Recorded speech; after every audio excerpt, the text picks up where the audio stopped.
Atos dos Apóstolos, isso, 26, e depois nós vamos pular para o 30, tá? 30 e 31. E o anjo do Senhor falou a Filipe dizendo: levanta-te e vai para a banda do sul, ao caminho que desce de Jerusalém para Gaza, que está deserto. Verso 30. E correndo Filipe viu que lia o profeta Isaías e disse: entendes tu o que lês? E ele disse: como poderei entender se alguém não me ensinar? E rogou a Filipe que subisse com ele e se assentasse. Olhe para mim, porque eu quero conversar um pouco com você sobre a maneira que Deus costuma agir, a ótica e a dinâmica de Deus em algumas situações.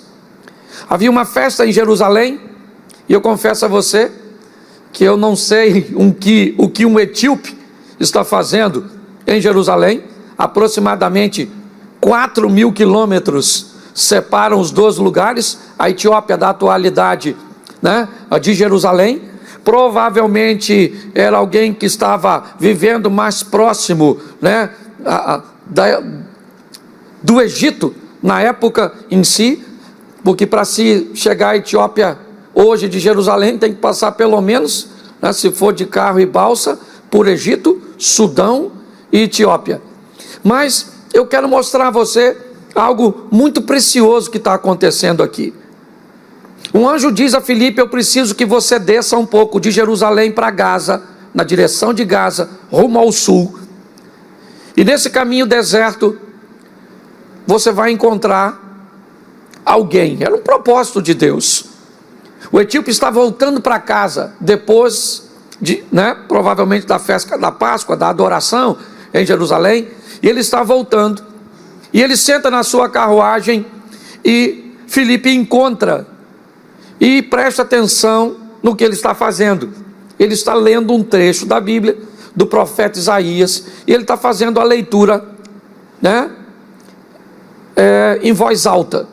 E Filipe começa a observar, e Filipe se aproxima desse etíope, e pergunta a ele: você está entendendo o que você está lendo?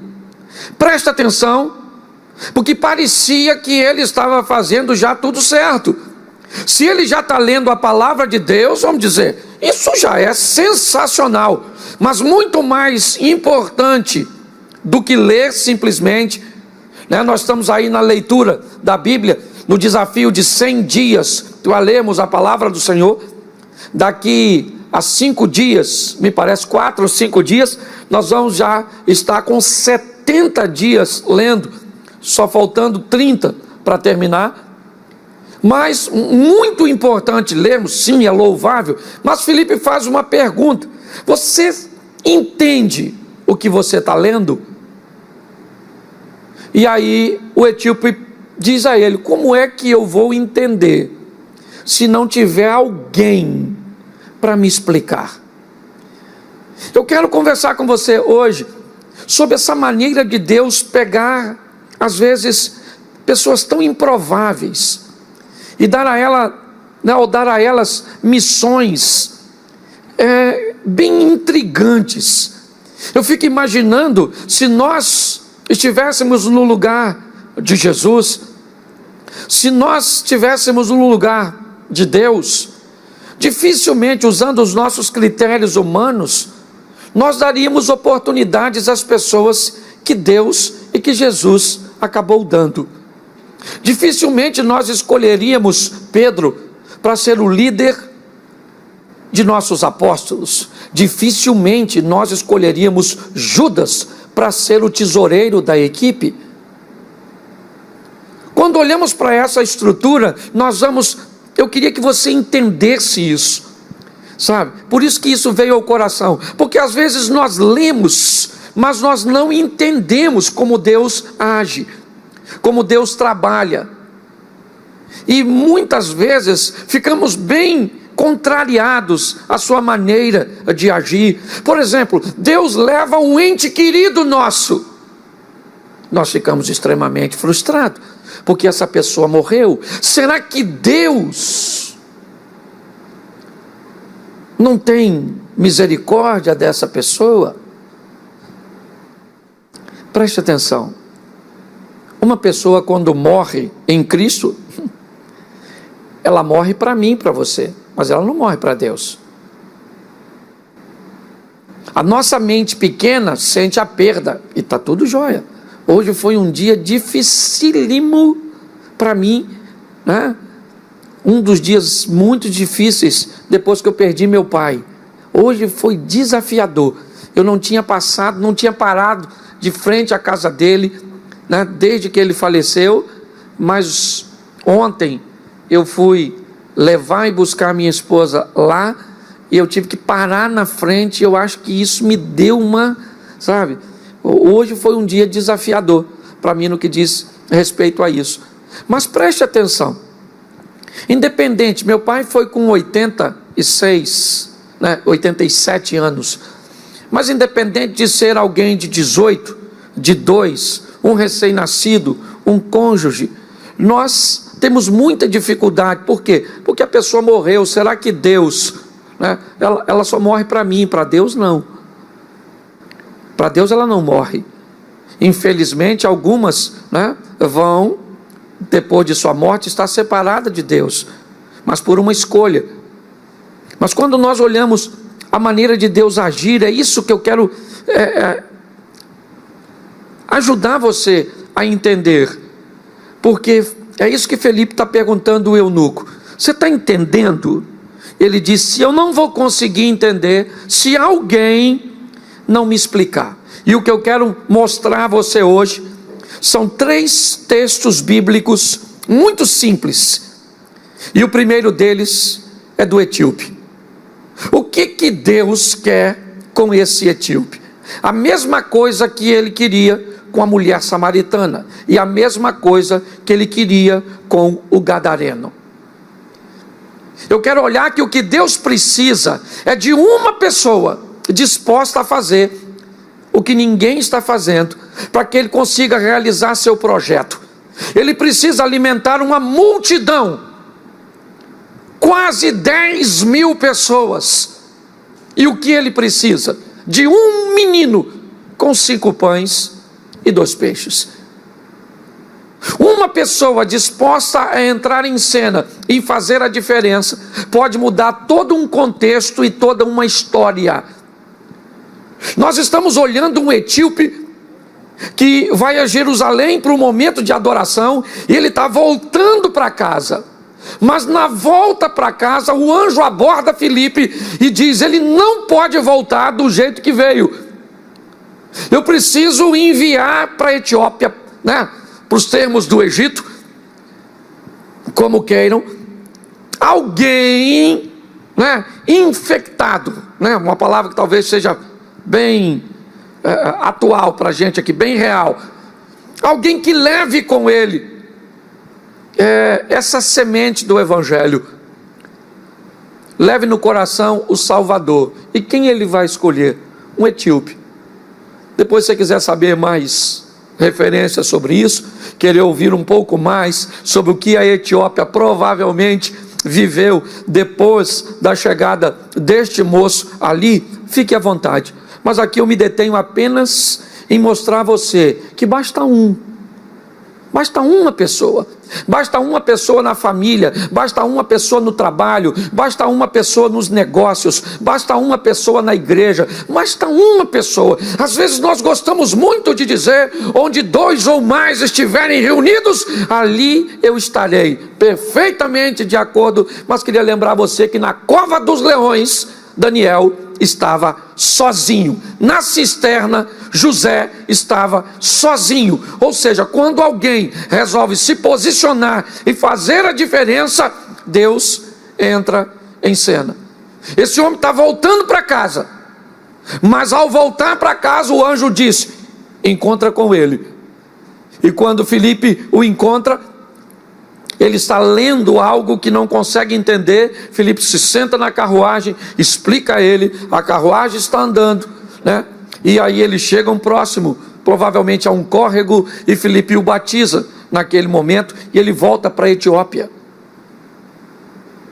Pare e pense. Por isso que é meio complicado nós olharmos apenas para esse texto. O que é isso aqui? Isso é a salvação de um homem? Não, isso é um homem voltando para uma nação onde os atuais discípulos de Jesus não teriam acesso. Gente que estava com dificuldade para pregar para samaritano, para ter encontros, né, como Pedro, né, estava reclamando de Cornélio. Como muitos achavam que Paulo não teria direito, e tantos outros. Quando nós olhamos aqui, dificilmente um dos discípulos de Jesus, era muito improvável que eles tivessem habilidade para ir para o mundo etíope, para levar o evangelho. Mas quando Deus pega uma pessoa e coloca essa pessoa na direção correta, ela vai mudar a história. É isso que eu quero que você entenda. Pare de reclamar que é só você. Pare de reclamar que você está sozinho. Ou talvez descubra o mais rápido possível que você não está.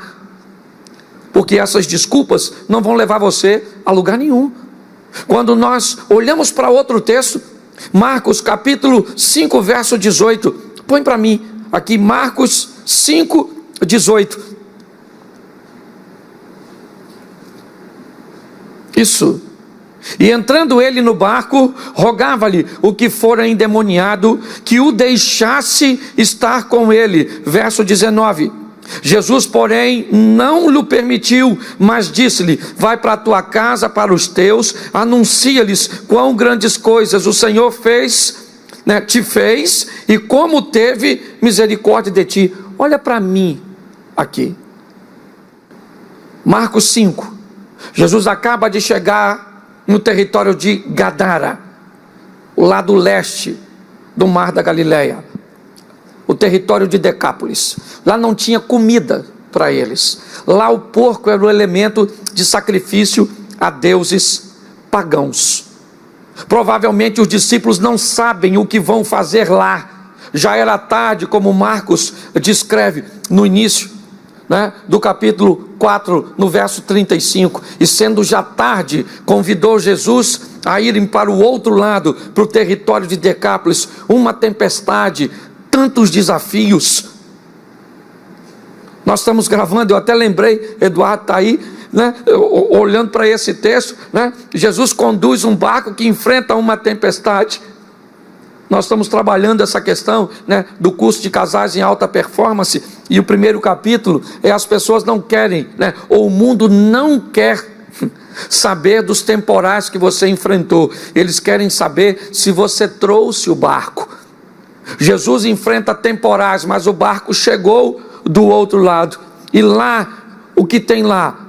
Um homem que morava no sepulcro, atacava as pessoas, vivia nu e era cheio de demônios. O que esse homem provavelmente receberia como sentença? A morte. Tentaram prender este homem com cadeias diversas vezes, mas ele quebrava os grilhões e as cadeias ele fazia em pedaços. É muito intrigante nós olharmos para um homem com tanta violência, num mundo tão brutal, não ter sido assassinado, já que ele atacava as pessoas. O que faz desse homem continuar vivo com esse tipo de comportamento? Deus tem alguma coisa para ele. Quando ninguém queria este homem, Jesus enfrenta uma tempestade, a incredulidade dos seus discípulos, a hostilidade do povo de Decápolis e tantas outras situações, mas ele pisa em território. E os discípulos estão confusos, provavelmente não sabem o que estão fazendo lá. Nenhum deles estavam satisfeitos de estarem naquele lugar. Mas naquele momento, o endemoniado vem na direção de Jesus, e Jesus o liberta. E aí vem o texto. Depois que Jesus o liberta, este homem toma um banho, troca de roupa, está batendo um papo, uma conversa, né, com todos ali conversando. E de repente os donos dos porcos chegam, e para eles não interessa se o homem está liberto ou não. Eles querem saber do prejuízo de seus porcos que morreram. Seus porcos são muito mais importantes do que o endemoniado. É verdade. Bom, eram muitos porcos. Pois é. Mas a pergunta é o seguinte: quem é esse cara? Quem é esse moço? Depois de tudo feito, Jesus chega, se despede e entra no barco, e aí entra o texto que lemos. O homem diz para Jesus: Senhor, me deixa ir com o Senhor. Eu quero ir com o Senhor. Deixa eu entrar nesse barco. Eu quero ser seu discípulo também. Jesus falou assim: não, aqui não. Não. Você vai para a sua casa. Você vai para os seus e mostra para eles quão grandes coisas o Senhor fez por você e como Ele teve misericórdia. Mas sou só eu. Só eu, aqui em Decápolis, um território pagão, as 10 cidades pagãs, o mundo pagão está aqui desse lado. Pois é, querido, vá para a tua casa, chega lá e mostra para eles quem você é agora, depois que eu entrei e mudei a sua vida, porque uma pessoa na minha mão pode mudar uma nação inteira. É apenas um. 2 anos e meio depois, Jesus volta a Decápolis, pelos territórios de Tiro e de Sidom. Entrando no território de Decápolis, está reunida uma multidão de quase 5.000 pessoas, 4 ou 5.000 pessoas. Quem é que pregou durante esse tempo, naquele local, para que tanta gente viesse ter com Jesus? Hoje é fácil reunir 4 ou 5.000 pessoas. Hoje você manda um e-mail, você faz um post, hoje você põe no Instagram, hoje você impulsiona. Agora, juntar tanta gente naquela época, onde o sistema de comunicação era totalmente arcaico, alguém com uma vida extraordinária, alguém com um resultado fantástico, estava vivendo o incrível. Todas as pessoas queriam, porque quando nós olhamos para o processo desse camarada, para o que ele viveu, por sua história, pelo sepulcro, pelas feridas, por todos os ataques, por tudo aquilo que ele viveu, ele valia mais que uma legião de porcos. Jesus entrou na vida dele, e este homem agora é outro homem. E quando o processo é bom, atraente, ele traz consigo um excelente resultado. E agora, 2 anos e meio depois, Decápolis está em alvoroço, porque está chegando lá nada mais, nada menos do que o homem que mudou a história do endemoniado. Todo mundo queria estar lá, todo mundo queria ver. Por quê? Porque Jesus deixou um homem naquele lugar. Porque Jesus mandou um homem, ou Deus mandou, como queiro, um homem para a Etiópia. Porque basta uma pessoa, resolve se posicionar, e as coisas acontecem. Você olha para a nossa igreja, hoje, aqui, a estrutura que temos hoje, para onde estamos desejando ir, o que estamos desejando fazer. Você sabe como tudo isso começou? Com um desejo no meu coração. Tem diversas outras igrejas aqui, e diversas espalhadas pelo mundo. Alguém resolveu se posicionar, e quando alguém resolve se posicionar no centro da vontade de Deus, as coisas acontecem. Não reclame de estar sozinho, só descubra se realmente você está, e se estiver, depressa, mude de postura, e leve o Senhor para estar com você nessa história, que você vai ver o que vai acontecer. O terceiro caso, põe para mim João 4, verso 7. João 4, 7. Veio uma mulher de Samaria tirar água.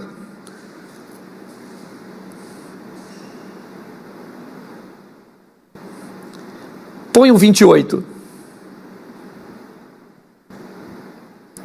4, 28. Deixou, pois, a mulher o seu cântaro e foi à cidade e disse àqueles homens, verso 29, vinde ver de um homem que me disse tudo quanto quanto tenho feito, porventura, não é este o Cristo? Preste atenção em mim. Jesus chega em Samaria, e ele para em território samaritano, ele está da Galiléia para a Judéia, e o texto diz que era-lhe necessário passar por Samaria. Era necessário, entre aspas, porque a grande maioria, mesmo passando por Samaria, não passava tão próximo à cidade, para evitar de lidar com os samaritanos. Jesus se aproxima do poço de Jacó, e ali fica, e seus discípulos, ele manda os discípulos ir até a cidade para comprar comida. Olhe bem, ele não fica com ninguém, certo? Ele manda todos os discípulos à cidade para comprar comida, porque vai vir uma mulher muito especial tirar água. É uma mulher que vai mudar Samaria para sempre. Uma mulher, mas muito especial. Para quem? Para Deus e para Cristo. O que para a sociedade, provavelmente, ela não é boa coisa. Para as mulheres ali, ela não é muito bem vista. Mas o que ele precisa é de alguém. É só de alguém. E normalmente nós achamos que aquele que vai ser usado é aquele padrãozinho, o certinho. Não estou dizendo que Deus não usa os certinhos, não é nada disso. Mas Jesus explicou muito bem. Se alguém lhe deve, por exemplo, 10, e se alguém lhe deve 100, e o credor perdoa os dois, qual dos dois vai ser mais grato? E responderam para Jesus: é lógico que é o que recebeu o perdão de 100, porque ele devia mais. Quando nós olhamos para isso, o que Jesus está fazendo? Pegando uma mulher samaritana. Ele pega um etíope e manda para a Etiópia. Ele pega um homem de Gadara e manda para Gadara. Ele pega uma samaritana e manda para Samaria. O que ele está dizendo? Eu preciso de alguém no seu mundo, no seu ambiente, para mudar a história. É isso que eu quero impulsionar você hoje, e a mim também, porque foi um texto que falou muito comigo. O que eu tenho que mudar? Eu tenho que mudar o ambiente onde eu estou inserido. Eu tenho que mudar as pessoas que convivem comigo. Eu tenho que influenciar o meu mundo. É assim que funciona.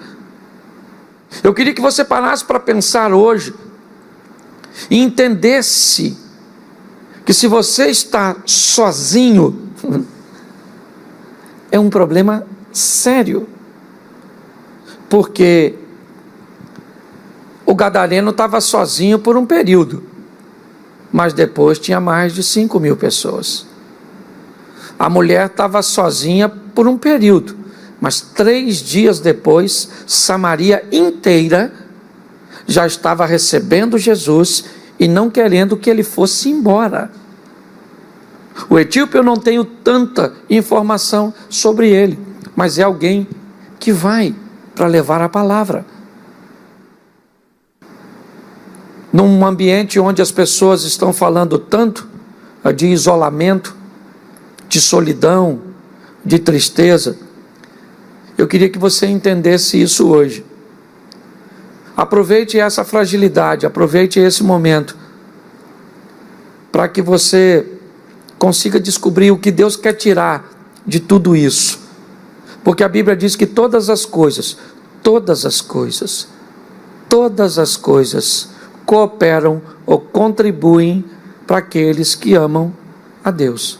Tudo, inclusive o que nós estamos vivendo hoje. Não tenha medo, descubra o propósito, busque entender, fale para Deus: Senhor, eu estou como um eunuco,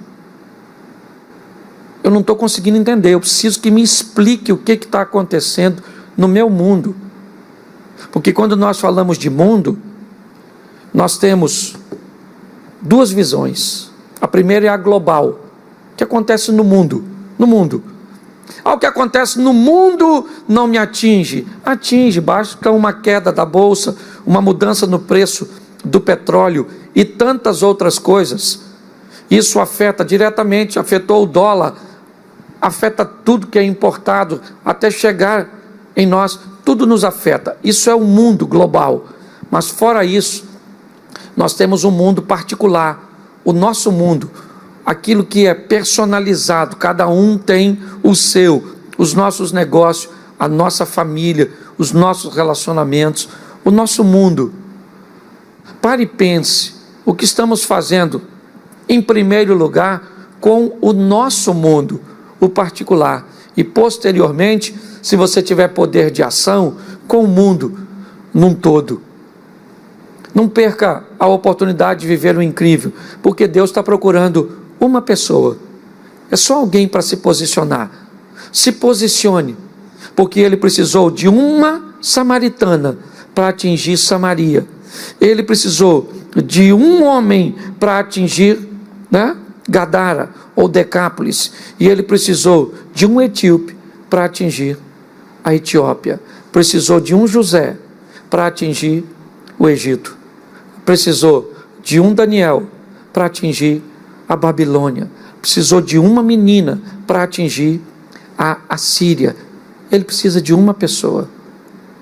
Seja essa pessoa, coloque-se nessa posição, nesses ambientes aparentemente caóticos, e você vai ver que Deus tem grandes coisas para fazer na sua vida.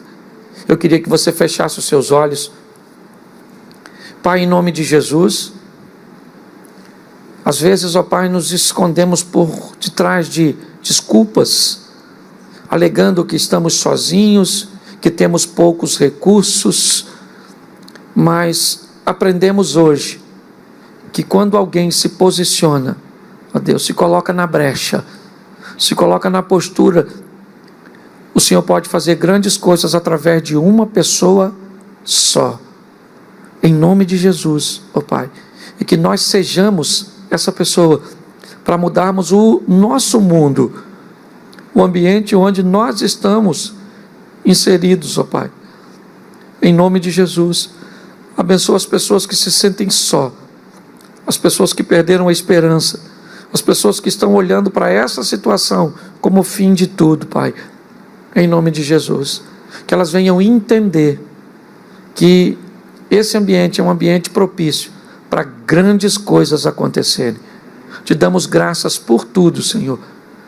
Continua conosco, que tenhamos uma semana de bênção, de vitória, de boas notícias, de bons negócios, e que tudo isso termine o mais rápido possível, ó Deus, para que possamos novamente estarmos juntos. Te damos graças por tudo, ó Deus, que o grande amor de Deus, nosso Pai, a graça de nosso Senhor e Salvador Jesus Cristo e as doces consolações do Santo Espírito de Deus seja para com todo o povo do Senhor, e todos digam amém. Deus abençoe. Desliga.